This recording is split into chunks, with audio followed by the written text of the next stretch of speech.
menjadi sebuah momok di bahan pakan. Nah, kenapa kok di sini aflatoksinnya harus dihitung? Kenapa? Kira-kira kok toksinnya sampai diperhitungkan? Kenapa nggak toksin yang lainnya gitu? Ada yang mau membantu menjawab? Kenapa kok misalnya di apa namanya di SBM itu kan ada antitripsin, kenapa kok nggak antitripsinnya yang dihitung, atau kenapa kok tidak seperti tanin ataupun saponin yang dihitung, kenapa hanya si aflatoksin yang dihitung di bahan pakan ini, kenapa?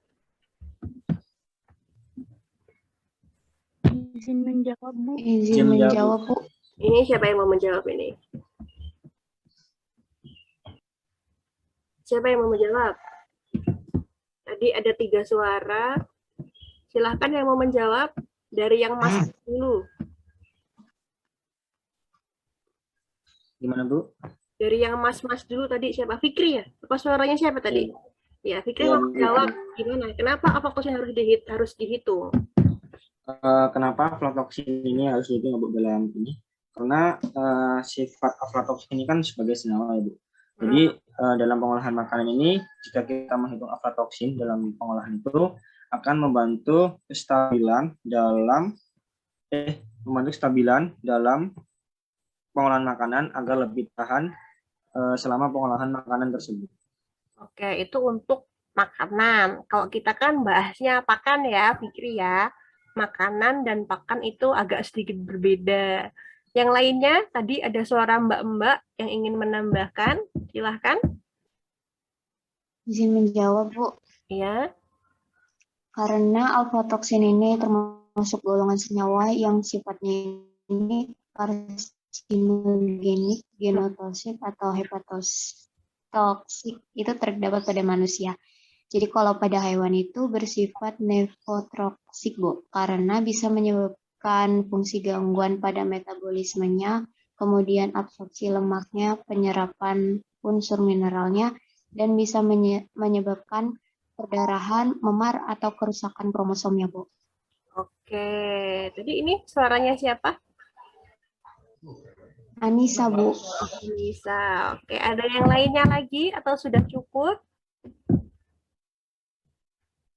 Cukup ya, Ibu runutkan. Jadi memang aflatoksin adalah salah satu senyawa toksin. Dia kelompok mikotoksin yang berasal dari kelompok jamur. Dan kenapa di pakan unggas ini harus dihitung? Karena si aflatoksin ini memang dia mudah tumbuh sekali di setiap bahan pakan, terutama di kelompok serealia, di biji-bijian. Sedangkan basic dari pakan unggas itu adalah kelompok biji-bijian atau kelompok serealia, sehingga perlu diperhitungkan untuk penentuan kadar maksimalnya. Karena apa? Karena sama yang dijelaskan oleh Andini tadi, si aflatoksin ini dia juga bisa tertinggal tertanam di produk hasil ternak, dan itu kalau dikonsumsi manusia bisa berbahaya sekali ya. Jadi itu pentingnya kenapa aflatoksin harus dihitung dalam standar pakan. Ini tadi Ibu memberikan tugas terkait perbedaan dari ketiga SNI pakan tersebut. Kira-kira teman-teman apa yang membedakan dari ketiga SNI tersebut? Kira-kira bagian apanya? Ini sih, Bu.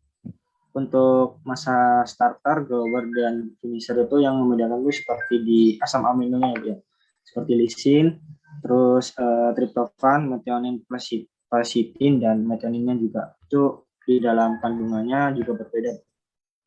Oke, berarti yang membedakan adalah di bagian persyaratan mutu dari masing-masing ininya ya. Masing-masing fasenya ya. Kalau dari segi deskripsi dan seterusnya itu cenderung sama. Nanda mau menambahkan terkait perbedaannya dari ketiga fase tersebut? Sambil dilihat ya kumpulan SNI yang Ibu kirimkan kemarin, mungkin Fikri bisa share screen biar teman-temannya pada tahu. Yang SNI, Bu? Ya, yang kumpulan SNI. Oke, benar, Bu.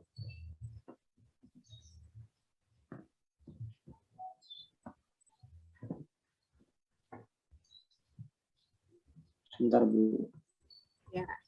Jadi memang benar yang disampaikan oleh Fikri, yang terlihat terlihat sekali adalah perbedaan dari si asam aminonya. Kelihatan ya, Bu ya? Belum. Belum ya? Nah, baru kelihatan. Oke. Ini kalau Bentar, Bu. kita perhatikan di sini untuk ayam pedaging, oke. Starter langsung finisher dia ya. Yang pre-starter nggak ada di sini ya. Pre-starter yang tadi ya, yang nomor 9, 10. Kita fokus ke nomor 9, 10. 10, 11, mohon maaf. 10, 11. 10, 11. Ya, yang pre-starter yang tadi ya, di sini tidak ada. Untuk nomor 10, 11, kalau kita lihat, Mas, berarti PK-nya yang di atasnya itu ya. Kalau di sini, kalau yang kita lihat, yang terlihat sekali berbeda adalah yang pertama kandungan proteinnya. Ya kan, ini 19, ini 18, terus lalu juga di sini lemaknya bertambah. Untuk kadar air dan abunya tetap sama ya, CA-nya sama, P totalnya sama, P tersedianya juga masih sama, energinya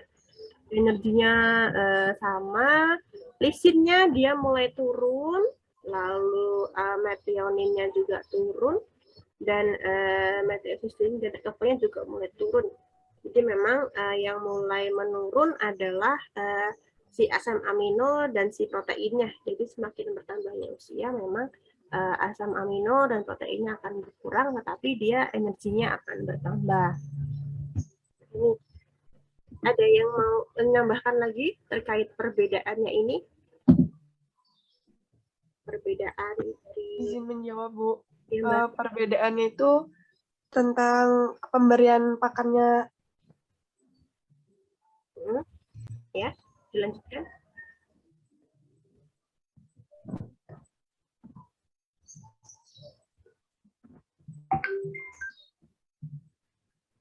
Terkait pemberian pakannya gimana, Mbak?